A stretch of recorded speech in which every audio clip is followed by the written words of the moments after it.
to buy PrismAI token. So this token came under the symbol of Prism. So before we start, this is not financial advice. I'm not professional or economic expert.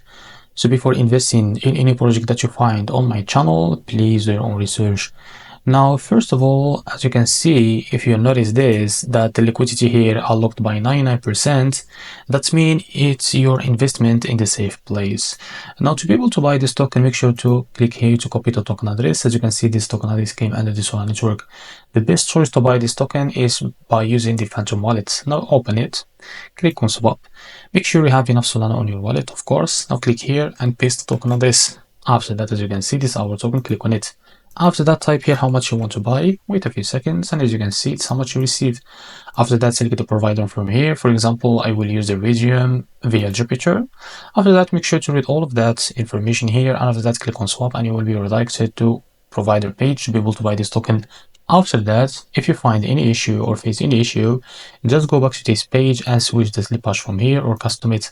And after that, you will be able to buy this token without any issue. So this is how to buy the PrismAI or PrismAI token. If you find this video helpful, please like and subscribe. See you in the next video.